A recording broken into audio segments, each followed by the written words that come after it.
welcome back and thanks for standing with us on Morning Express today on ADBN television. Now, we'll be getting into a very interesting conversation on the show still today, and that will be on state creation.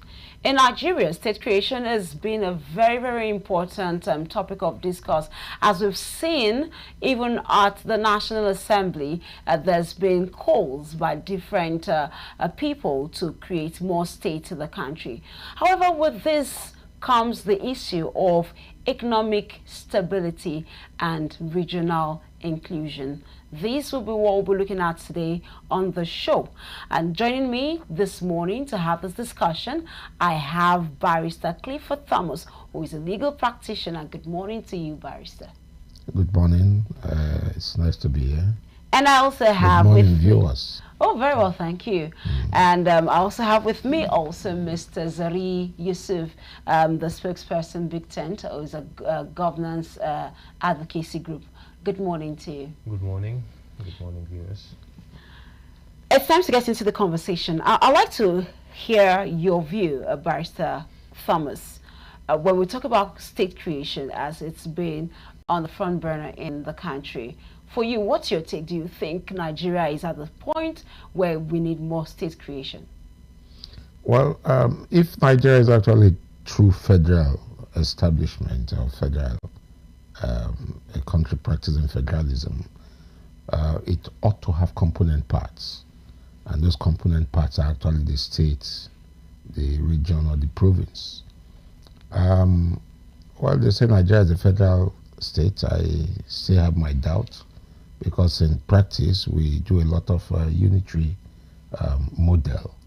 That's why the center is over-concentrated and so strong that the component parts find it difficult to breathe.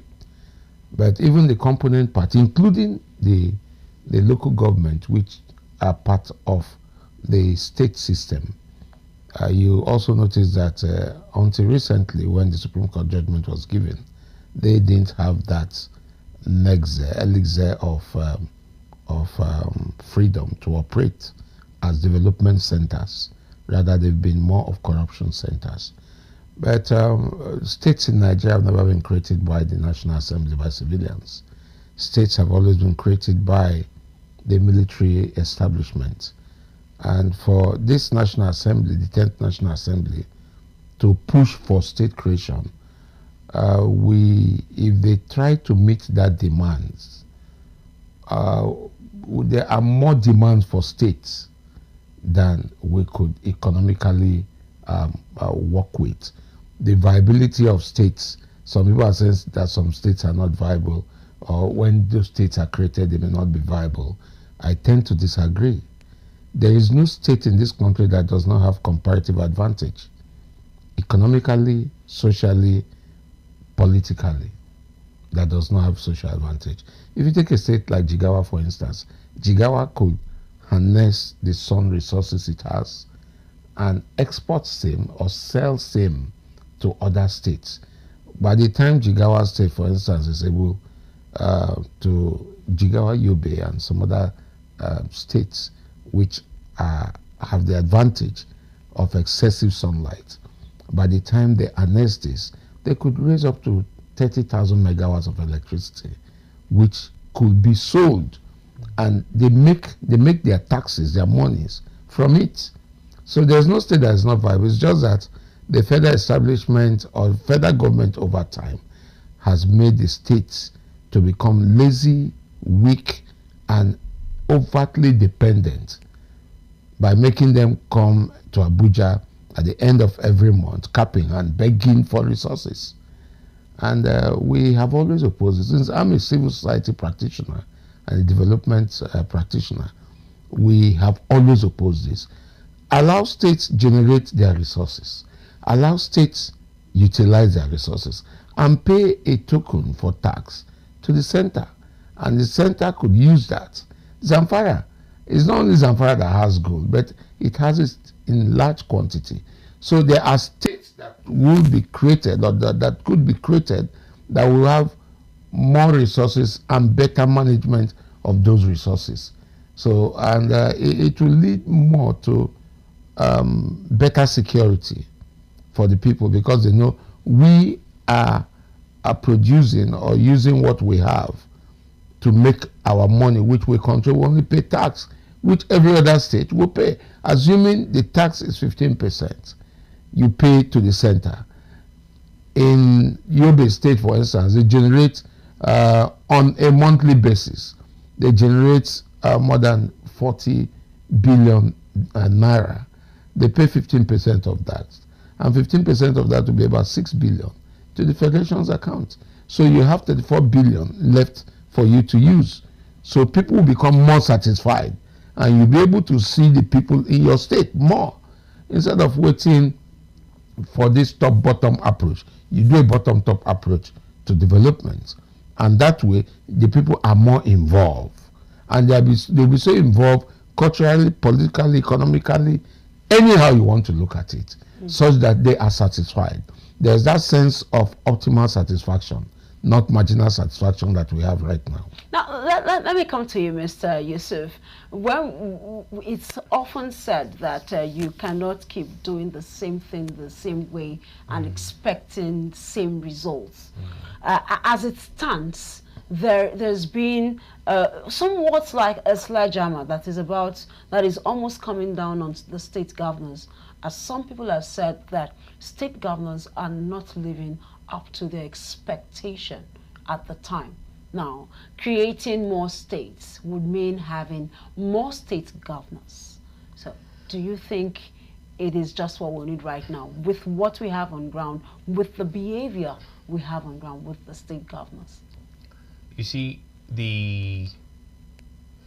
his analysis is perfect. Basically, this is what we should be looking at, where people begin to develop. He said something about bottom top. But you see, the reason why you just mentioned that they are not living up to their expectation is simply because of the reason why we have those states. The very first person that did that was Gawan. You will find people telling you the motive behind it was not economical, was nothing but political. Okay, there is an enemy we needed to neutralize. Yes, there are those schools of thoughts, and they cannot be ignored. All of the people that have created states are the military. And to add to that, he did mention it, they were primarily from a particular region. I think out of them, only Gawan, if we the so-called North, only Gawan was not a Muslim. Talking about the person that overthrew him, Murtala, talking about Babangida, talking about Abacha. The issue we don't want to confront is why those states were created. There are states, I'm not going to go into mentioning names. When you drive around, you ask yourself, are they on a lockdown or a public holiday? But it's a state. And somebody will tell you, no, it's because most of the people live in the neighboring states. Then why is it a state? Now, primarily, when you create state, especially the states in the south, of course there are agitations of people feeling we are being marginalized, we don't play, but okay, let's give this so that people will begin to actively participate in governance and, you know, economic development and all of that. But it appears most of the states you see today, like he mentioned, there is too much power at the center, especially financial, economic. So we discovered oil in the south, and it looks as if, okay, this is enough to go around, and even more. So everybody wants a state, and everybody wants, for instance, Katsina was carved out of Kaduna state. Kaduna has 23 local government, and then Katsina has 35 local governments. Why do you think the local governments that are supposed to be the most autonomous of the TS, because they deal directly with the people, why are they all slaves to the state governors? So the more local governments you have, the more money you could actually steal without anybody knowing, because the local government chairmen are more of appointees. Okay, so the major problem we have with the state creation is such that the states are not exactly meant to develop the people, but have been skewed such that they provide an advantage to take hold of the center where all the stealing can actually take place. That basically is why you have governors who live in Abuja. It's only when there's too much noise they go and gather the key players and share money, and they come back and live in hotels. There are governors that do that. You actually see them on TV thinking they are active in the state, but that is not basically what they do, you know. And so that basically is the problem we have. But to be honest with you, state creation is important, because there are parts of the country where you cannot basically, you can't basically explain what's happening there. Southern Kaduna, for instance, in terms of landmass, in terms of population, in terms of resources, you know, it's big enough. It's larger than maybe 2-3 states put together in certain parts of the country, but it's not a state. And frankly, it's only represented by one senator, with almost a complete absence of state or federal presence. So it's just a group of people living on top of huge resources and not doing anything. But it's deliberately made so because it has to be like that to gather a certain kind of advantage to people. So the concept of state creation has primarily been political. So it's aimed at creating a scenario where a certain group of people have to exert their dominance on certain others. And in this case, I won't be afraid to tell you the northern political oligarchy exerting dominance on the southwest and the southeast. That is basically where the problem began. But if we approached it the way he analyzed it, it would have solved the problem. That's why it's all about allocation economy. So there's gold in Zamfara. So now let's get back to the question I asked. If this is the reason why we have the state creation at the moment, and these are the challenges that we are grappling with, when we're talking about creating more states, what then should we begin to look at? Good enough, good a thing, it is the National Assembly, it is the civilian government, you know, that is calling for more state creation. So what then should we begin to look at when creating the next set of states? Something should precede that. Prior to the creation of states, there was the regional system of government. To a large extent, I would say there was more healthy competition, whether economically and all of that. We didn't go to that allocation thing. So every region was trying to do its stuff. But once we learned politics, how we can actually weaken or strengthen certain people by creating more states, became a problem. So we need to dust off a particular document that was worked upon while Goodluck was in power, the National Confab. We need to look at the present document that has been presented for reverting to the regional government. Now, it could actually work in a certain way, because the truth of the matter is, as Nigerians, we can't cage ourselves into something. We have to be fluid in running things. So when you look at that, I think Awolowo was part of those that suggested state creation in an ethnic manner, such that a certain group of people will not be afraid of each other. Okay, even if you don't speak the same language, but it's the same language with different dialects, you may feel safer interacting, rather than dealing with someone who wants to just oust you. For instance, you come into power and why are there too many people from this particular local government? Or why are there too many people from this particular religion and all of that? So there are a lot of factors that will be looked at. And then when that comes in first, such that you will know, formerly we didn't have all of this 40-something local government, this state, that's it. But once everybody understood the key to actually stealing, not to developing, the key to accessing this is to just have state and just create local governments. I mean, it becomes something else. So I think what should precede that is serious elements of regionalism, where you have a good understanding that if you are the type that imports criminals because there is gold in your state and they secure the area and you are stealing the money from somebody's oil, then when there is gold in your village, it is terrorists that are guarding it, and then you are lifting it and you are keeping the money. So the one in my state does not belong to everybody. It is the one in somebody's state that belongs to me. But when we revert to that regionalism, I will have a good understanding of what will grow on my land, what resources are buried in my soil, what I can do with it. And I know very well I can't steal the money anyway. It's my village, so I build it. And like he said, a certain allocation based on the strength, the genuine strength of the state will go. Just the way if his state can generate 40 billion a certain percentage of 40 billion comes to the center. If I can generate only 16 billion, a certain percentage of 16 billion goes. So nobody is unfairly treated.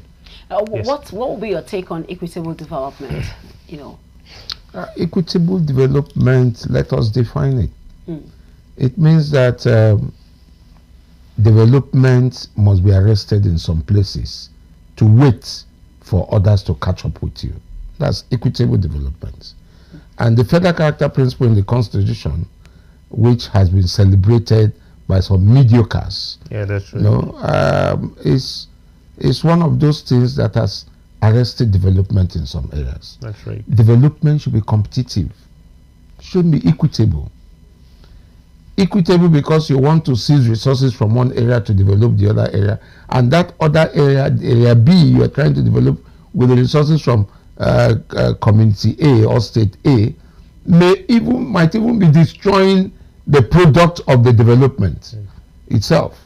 And you can't just stop development in state A and say state B must catch up.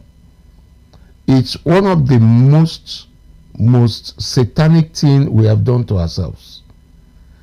You'll be amazed that during the Civil War, Ogbonigwe was a locally manufactured bomb. What's it called? Crude oil was refined locally to power jets. They were able to get aviation fuel. They were able to get PMS. They were able to get kerosene, diesel, AGO, and every other product from petroleum resources, including tar, which was used to build the roads. How come between the Civil War and now it's been about 50 something years? That's right. We have killed that development. We have stopped some regions, some states, some areas from developing, because we are talking of equitable development, that you must wait, let this other state here catch up with you. And it is wrong. It's very wrong. So I think the issue of equitable development should be properly, every concept we want to use, we must define that concept very well. And then see how it can work for us. As far as I'm concerned, democracy as a concept is not working for us. As a concept, it's not. We need something that is homegrown, something that we could even have diarchy, for instance, might work for us, because the military industrial complex that we suffered from, we're still suffering from it till today. We have not totally emasculated ourselves or divorced ourselves from the stranglehold of the military. The military is still dictating a lot of things that happen in this country. So we must define our concepts. Now, development should be competitive. Development should be based on comparative advantage. I have a lot of sand dune blown in from the Sahara Desert. What can I use sand for? I can use it for ceramics. I can use it for sanitary tiles, sanitary wares. Why? What stops you from harnessing energy from sunlight to have sufficient energy to enable you encourage companies to come in, manufacturing companies to come into your state, established because there's energy, established because they can produce vehicles that run on solar, establish buildings or estates which is powered so purely by solar. Now, people from the south that would love to manufacture will come there. You tax them, make your money, and they get their resources, their products. They employ people from there, and you see the synergy that will operate. This system we are operating is not going to help with development generally, until we reverse the system, so that we can have states proudly and happily, with a sense of optimal satisfaction, develop their resources, deploy their resources to use. Some states, in fact, minimum wage should not be a national issue. If in my state, Yobe, for instance, assuming I'm from Yobe State, and in my state we produce enough energy to go around, we produce our fuel to power the vehicle and power a lot of things, And then somebody from Akwa Ibom, for instance, decides to come and invest. That investment will primarily first be beneficial to me from Yobe State, because my people will be employed. In fact, like I was saying, it will help check insecurity. Nobody who is productive wants the product of his productivity to be destroyed. He will not sabotage it, and he will warn others. He will become a stakeholder that will actually help guide the process. We should have guided development, not equitable development. Guided development based on comparative advantage. The advantage I have based on my territory may not be the same advantage that he has from Edo State. So Edo, develop what you have. Yobe, develop what you have. Zamfara, develop what you have. If Zamfara can produce gold and then sell the gold, not the one they lift illegally and sold 5 billion naira worth of gold to the federal government, and they keep these resources to themselves, whereas the oil in Akwa Ibom, the oil in rivers, in Delta and Bayelsa becomes our thing. Mm-hmm. You see, there's a sense of total dissatisfaction now, with the polity. Let's look at, still talking about this development. You've extensively talked about why we should have the bottom to top approach. Yes. Now, as it stands, we have states in Nigeria that are somewhat doing well, if we have to put it that way. They're have developing. My doubt. Well, like that was why I said somewhat. At least when comparing them with other states, they are developing faster than the others. Now, the question is, before the end of last administration, that's former President Muhammadu Buhari is signed into law the state autonomy where you can create your own electricity. It's more than a year after that, and we've not seen a state that has created its own electricity yet. Although I know that there are some states that are still putting works in paper and all that. The question now is, if we are clamoring for bottom to top approach, what has stopped the states? Because if there are policies that are being put in place, recently the federal government is talking about working together with states to create food in their states. These are ways of getting the states involved. But what is really stopping the states from doing what they're meant to do? If the federal government is saying, we're opening up the ground for you to do it. Insincerity of the governors. So how is that the governors are elitist conscious. The governors don't have any business with the ordinary people.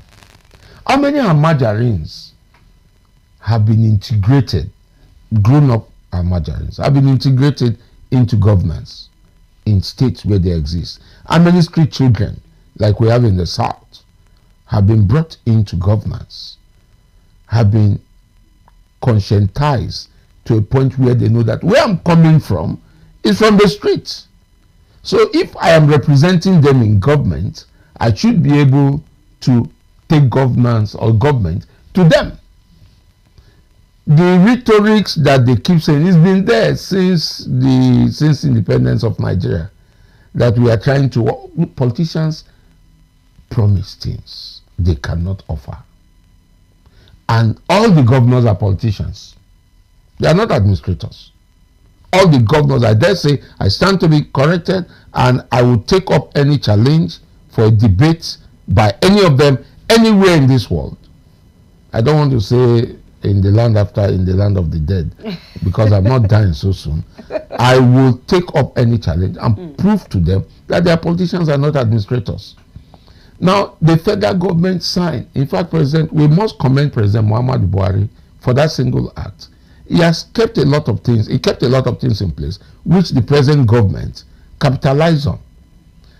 On June 12, 2023, the incumbent government signed the Electricity Act into. In fact, I'm an advocate. I advocate and fight for the right to electricity. He signed it into power, but like you said in your intro, how many states have been able to use it? Now, there is no bottom-top approach to development in Nigeria. It has always been somebody sits in the state capital, design and send projects to the state, implement them without really understanding the socio-political milieu of that area. Even the geography is not known. You don't even know the demography of that area. But the people from that area will know what they want. You can't give me electricity when I already have some measure of electricity. What I need is actually water. And you didn't consult me. You just came to put it there because you padded the budget and needed to make money. You didn't bother to consult me. How would electricity upon electricity help develop me when I don't have water? So they are not even interested in sitting down with the people. They just pick a pseudo elitist. In fact, there's this thing we call the bourgeoisification of the proletariat. They bring in a member of the proletariat who is greedy, hungry, and infamous. And they bring it. Have you seen the recruitment process? They bring in very notorious people with a baggage of liability so that they can always bring their bad dossier, dirty dossier, to tell them, oh boy, you did this 5 years ago. So if you want to be right now, we will make it politically correct that you are wrong. So there is no bottom top.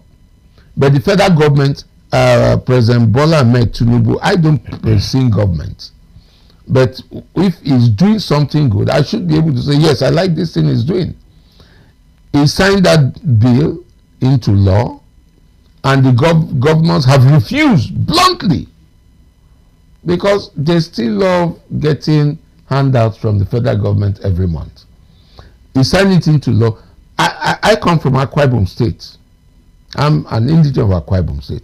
And in Akwa Ibom, we have always had, since the first trust at democracy, we've had our, they call it Ibom power plant, an electricity generating company. We generate, I think, about 175 megawatt of electricity, which is further uploaded, equitable development, uploaded to the national grid, which collapses like an epileptic patient every now and then. Why don't you, by virtue of the act that was signed of the National Assembly, the law that was signed by the president, why don't you create an electricity transmission company, electricity distribution company, so that you know that nearness to resources will bring the price down? If TCN is insisting you must pay something bigger and above what you are supposed to pay, you set up your own transmission company, mount your poles. After all, PHED that controls electricity in Akwa Ibom, Bayelsa, Rivers, and Cross River State has not bought one transformer that I know of. So they have been utilizing what the state's previous administration has provided. So let me sound it clear that there is no bottom-top approach to development. Okay, so in our polity. I know you have something to say, Mr. Zari. Before we get into the economic viability, let me just give you some minutes to say something as we wrap up this regional balance. Well, yeah, so it's supposed to actually bring regional balance, but like I said to you, I'm one of those that still maintain that the major problem we have is that the states were created not to develop the people, but to create a scenario where access to the center where the stealing takes place, so you dominate people, and then you get to come up with numbers, with figure. Of course, politics is a game of numbers, and that's the reason why once there are 500 of us or 500 million of us, so we got you there. So we are coming with this and this and this, and then you feed us. And that's the reason why you understand that once the notion of regionalism, because regionalism will deal with the bottom, to the top, because every region is on its own. Everybody will answer his father's name. You would realize that it is politicians from a particular part of the country that are always up against it. The simple reason is because we will no longer, you just lie down in your bedroom and the corn in somebody's village, they will make food and bring to you. And so you'll not be answering your neighbor's name. You will have to work.